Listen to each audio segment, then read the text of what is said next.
This year, we've just started to implement the use of Google Voice with our second grade teachers in our school district. The teachers sent home this letter that you're looking at, introducing Google Voice to students and parents. So, what they told the parents was that they were going to have their children be responsible for calling the Google Voice number 2 times each week to read different passages from different stories that they were working on in class. So, I'm going to scroll down to the second page where the second grade teachers were giving their kids instructions for how to use it. They call the Google phone number, which is always a local number to wherever you live. It automatically goes to the voicemail. As soon as there's a tone, the student states their name and then they begin to read the passage from their book. Now, think about how this could be used in the music classroom setting. You could send home this exact same letter, except for, say after the tone, state your name, and then play your recorder song. Maybe you're doing recorder karate where the kids have to test out of songs for different belts that they earn. So you could do the same thing with recorder karate. Have the kids state their name and then play the recorder song. Think about if you were singing a foreign language song in your choir. Maybe there there would be some pronunciation that you're working on in class. So maybe that's something that you could test the kids over. Say you need to call my Google Voice number tonight and read this passage in Spanish for me, or sing this passage in Spanish for me. That way I know each student can definitely sing in the right pronunciation. Um, Let me jump to another thing that we can look at really quickly. I'm going to minimize this real quick. And we're going to jump to what does a Google Voice account look like? I'm going to minimize this for just a second too. Now, when you log into Google Voice, you can see Google Voice up here in the left-hand corner. It's just making a simple Google account, just like if you were going to make a Google website. You make a Google account and go to Google Voice. Now, when I'm logged in, it looks an awful lot like email. To look at this like email, I have all in the middle, all my voice recording messages right here.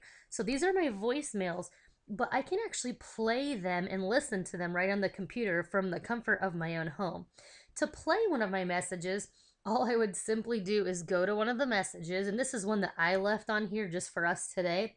You would push this little play button to listen to it. So let's listen to a couple seconds. Welcome to Google Voice. We are going to be using Mrs. Clifford's Google Voice number to record our Spanish conversation. Okay, notice that Google does a pretty good job of trying to translate what you say. It just depends how well you're able to articulate. So it tries to translate for you. You can hear it. Now, when I click on more, I could actually email this to somebody. I could download it. I could embed it onto my Google Classroom website. I can do a lot with this voicemail that the kids leave me. Now, let's say we wanted to try one of those examples where the kids call in with the recorder. I want you to hear what that sounds like.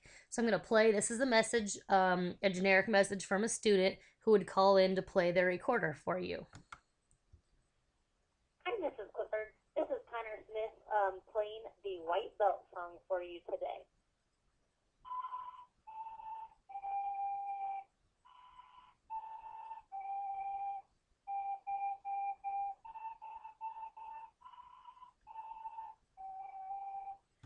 Okay, so you could have all the students lined up right there and you could save them all as an MP3. You could even put their recordings into your iPod or burn it to a CD for the student if you chose to do that. Now, we're going to make this a little bit bigger so you can see this. If this were up on your smart board or Promethean board, whatever kind of board you have, what you could do is, let's say you had a song up here in a foreign language. So here's all your foreign language, and maybe you had a different student sing each line of the foreign language melody. Well, you could do that. This would sound something like this. So all I did is I took this right from the message in my Google Voice and I embedded it right into my lesson plan that I could put on the board for the students. So I'll push play. También muy moderno. Aquí traigo algunas fotos de mi querido México. Deseo enseñártelas. Mira, hay muchos rascacielos. Okay, so as you can hear, I could line all of these students up and play all of their recordings for the class. So it's pretty cool how you can go right from Google Voice, just the kids calling something in, to embedding their voices right into your lesson plan directly. This works for all content areas and it works definitely very well for the general music classroom setting.